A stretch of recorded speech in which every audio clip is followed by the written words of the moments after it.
Welcome to the Cumbria Chamber of Commerce podcast, your regular update of business news and issues from around Cumbria. Find out how we support new business and help existing businesses to grow and flourish at cumbriachamber.co.uk. Now here's the Chamber's Business Engagement Manager, Julian Whittle, with the latest episode. Hello, I'm here with Lee Petts of Seekly Recruitment to discuss what businesses who have EU employees should be doing to prepare for Brexit. Lee, Cumbria has, at least 10,000 EU migrant workers. I've seen some estimates which put the figure higher than that. And we know from a survey that the Chamber carried out that two sectors in particular, hospitality and food processing, rely heavily on EU workers. In fact, we came across some hotels in the Lake District where more than half the workforce were EU migrants. So, if we get a no-deal Brexit on October the 31st, what are the implications for EU citizens who are currently living and working in the UK? Will anything change immediately?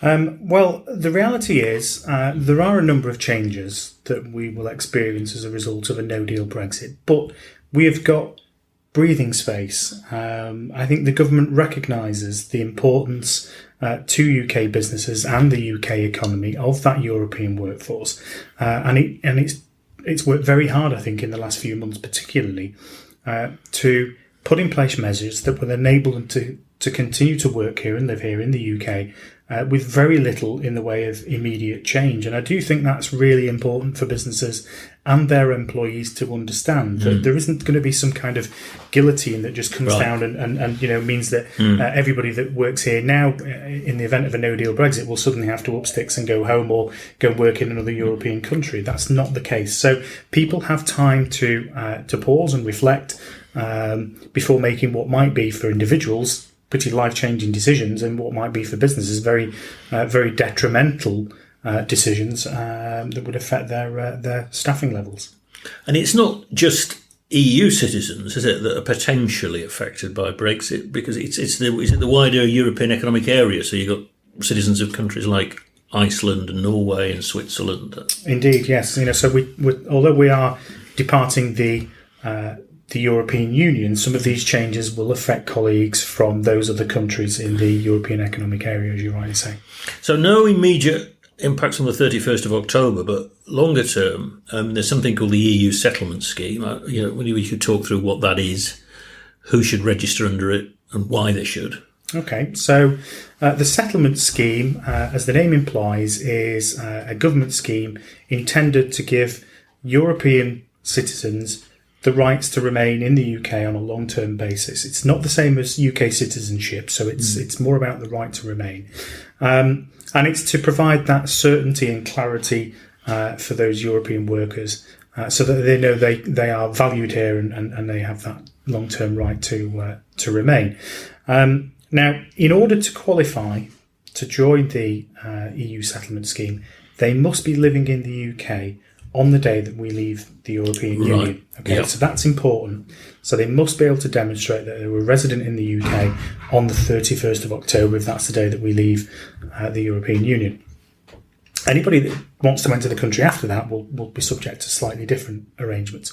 But if they're already here now, they will be able to apply to that scheme. If they can demonstrate that they have 5 years continuous residence in the UK, when they apply, they will more than likely be granted something called settled status. Yeah, I was going to ask you, what's the difference as settled and as pre-settled? Yes. So in terms of the rights and entitlements, there's not actually much of a difference. But pre-settled status is only available. Settled status is only available to people that can demonstrate 5 years of continuous residence. If you've got less than that, then you will be granted pre-settled status. Let's just say, for argument's sake, that you're a Polish worker that's been living here for 3 years and you decide to apply to the scheme because you live here on the 31st of October. If you apply to the scheme, you're more than likely going to get pre-settled status. If you do, when you've been here 5 years and you can demonstrate that 5 years of continuous residence, you will then be expected to apply to upgrade to settled status.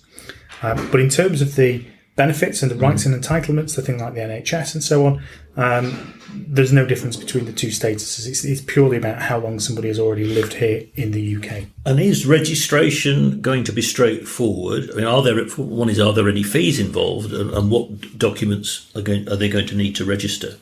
Well, originally when this scheme was proposed, there were going to be charges, and that met with a huge amount of political pushback, and the government eventually yielded and said, OK, we won't make any charges to residents that want to join this scheme. So it is free to join the EU settlement scheme. It's a scheme that's actually been open since the end of March this year. It was tested, I think, in 4 areas while they ironed out the wrinkles, and it's been open to EU citizens since the 30th of March this year. So they can apply right now if they want to. Right. In terms of the complexity of the application process, it isn't hugely straightforward, and I think there will be some language barriers there for some people from other countries, and they will need some support from their employers as they navigate that process. And I think that's really important to stress. As an employer, there's a lot for you to do here to help ensure that your employees that want to benefit from this scheme can pilot their way through it effectively. So what should employers be doing then? I suppose also to reassure their EU employees, but to help them register in the settlement scheme. What can you do? The first thing they should do, in my view, is to inform their European colleagues about the changes and the fact that there is no need to make any sort of knee-jerk decision about returning home or going work in another country. If they want to stay in the UK, they're entitled to. So I think it's important that businesses do that as a very first step to provide that reassurance. If they want to help then pilot their employees into the scheme, I suggest that what they perhaps want to do there is maybe organise some internal forums, some kind of internal seminars or workshops to show their employees where to access the scheme, what information they will need to be able to provide, how they will demonstrate residency. It's not, as these things very often are, it's not entirely intuitive. As I say, I think there may be some cultural and language barriers for some people, which is what employers can help with. They will need to provide evidence of their identity, which they will be able to do in a number of ways, either by posting off their hard copy documents, although not everybody's comfortable with that, as we know.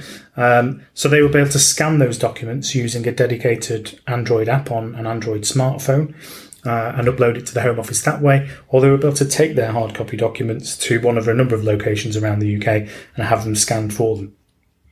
And again, I think helping them understand those requirements and where they can get their documents scanned, or perhaps even providing them with a service to scan the documents using an Android app. It doesn't have to be their phone, doesn't have to be an app on their phone. Yep. You could do it for them, for instance. Yeah. I think it's important to provide that kind of help and guidance and support as well. Okay. What about staff who are here at the time of Brexit, but after Brexit want to bring maybe family members to the UK? Will they still be able to do that? They will, yes. And that's actually one of the main advantages, I think, of registering for the settlement scheme now. Yeah. So bear in mind that you have, a European employee will have until the 31st of December 2020 to apply to that settlement scheme. So it's quite a long window from here on. If you've got a colleague from a European country that has successfully registered to the scheme and then wants to bring their family to the UK, they will be entitled to join him or her and apply to the settlement scheme themselves, and they will have quite an extended period to be able to do that. So they will be able to bring family members, close family members, to the UK to register for that settled status. I think from memory for EU citizens it's all the way out to March 2025. Right. So there's quite an extended period of time there within which to bring family members. But that will only work if the lead family member that's already living and working here has successfully registered for the settlement scheme. Yeah. If they haven't, then their close family members won't have that entitlement either. Now, so far we've been talking about the situation for EU staff who are already here at the point of Brexit. What about recruiting staff from the EU or the wider EEA after Brexit? Will employers still be able to do that, or will there be restrictions on free movement of people? Okay, so in the short term, very little is actually going to change. So we will Even under still- no deal, though. Even under no deal. Yeah. So we will have access to the European talent pool, even in the event of a no deal Brexit. European citizens will still be able to come and work in the UK with very few restrictions, actually, above and beyond those that apply now. So, a colleague from another European country wanting to come and work here, for instance, on a temporary basis in seasonal work in the hotel industry, for instance, they'll be able to do so, and they'll be able to enter the UK and remain here just with their passport or European biometric ID card. Right. So pretty much as they do now. The thing that will change is that if they intend to stay and work here for periods of 3 months or more, they will be expected to register with something called the Euro Temporary Leave to Remain Scheme, the Euro TLR. And that will entitle them, if they successfully register, that will entitle them to remain here then for a period of 36 months. Right.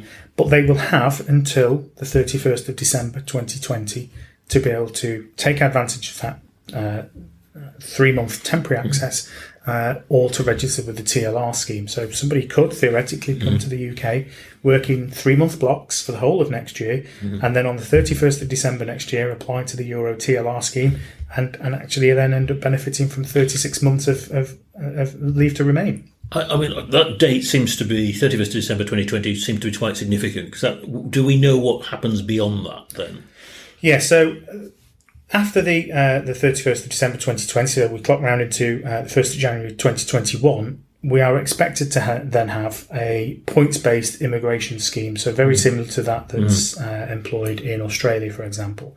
Now, we've got an understanding at this stage of the broad shape of that. It's a tiered system based on salary levels and skills levels, but that's still evolving. There is an expert commission that's looking at that scheme at the moment and other international comparators while they determine what might work for us. And so I expect the scheme to change considerably compared to what we see now.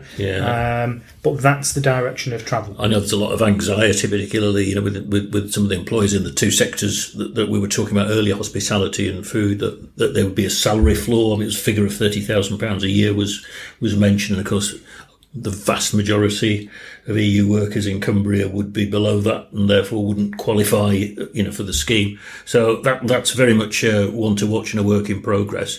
I would just add on that point. I think that message has actually been received by government already. I think there was an understanding now that actually whatever the scheme looks like in the final analysis, it will need to be designed in a way that doesn't prevent us from accessing that European talent pool for people that don't employ, that don't earn the sorts of salaries that you talked about there, and also there will be some recognition, I suspect, around skills as well. And I would advise businesses that feel uncertain about that and feel that it may affect them to engage with the consultation processes that will unfold over the course of the next year to make sure they have their say. Absolutely. I mean, I could echo that. The Cumbria Chamber through the British Chambers is doing exactly that. We are lobbying.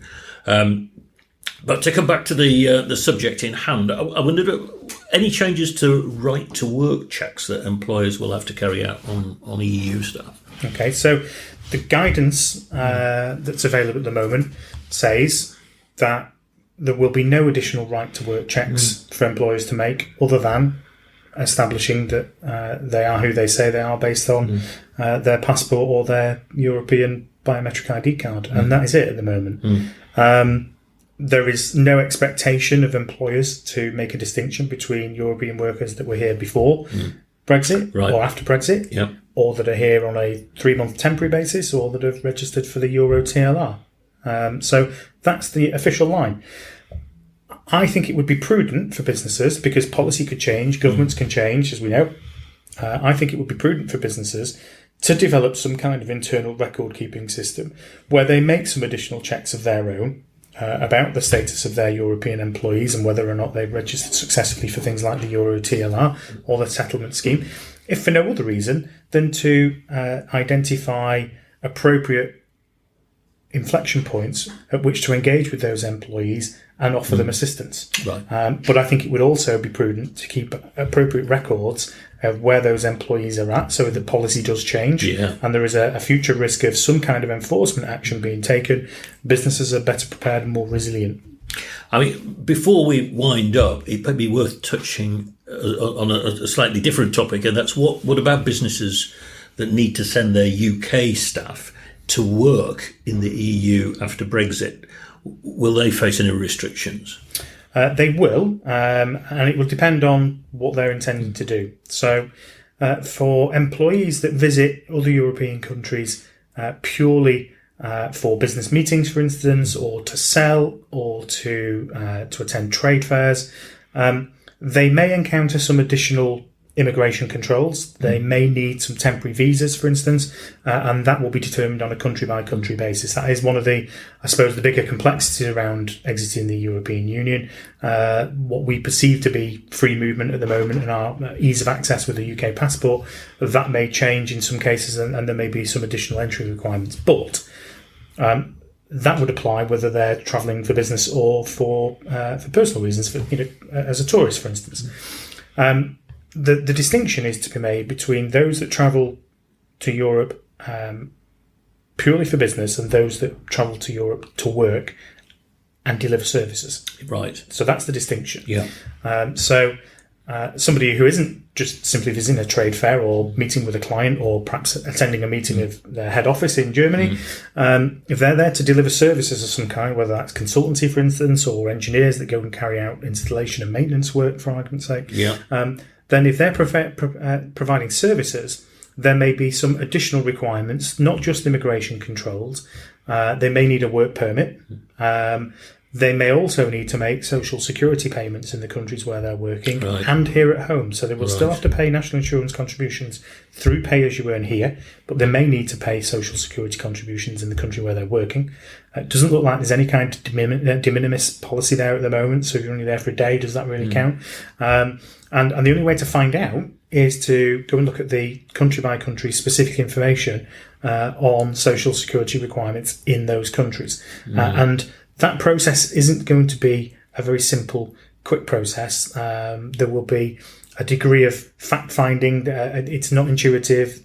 You may find that you have to speak to people in other countries. There could be some language barriers there. So that's going to take some time. And I think that's one thing to be prepared for, is that time element of understanding, applying for visas and getting the social security stuff in place. And professional qualifications as well, they won't automatically be valid, will they, as they are at the moment? No, exactly. So right now, our professional qualifications are mutually recognised by the other member states in the EU. That will change. So if you are a qualified electrician, for instance, with a UK City and Guilds qualification, that may no longer be automatically accepted to go and provide electrical work in another European country. So you will have to find out whether or not your profession is what's known as a regulated profession.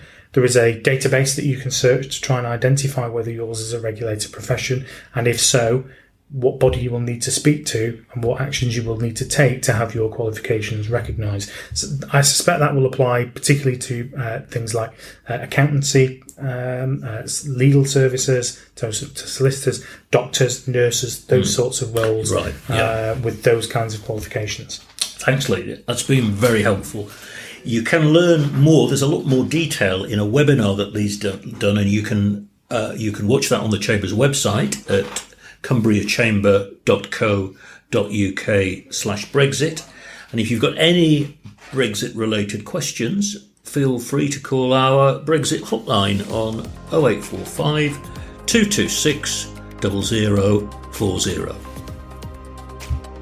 Thank you for listening to the Cumbria Chamber of Commerce podcast. You can find out more about how we're supporting Cumbrian businesses at cumbriachamber.co.uk and cumbriagrowthhub.co.uk. In the meantime, thank you very much for listening, and watch out for the next episode, which we'll be releasing very soon.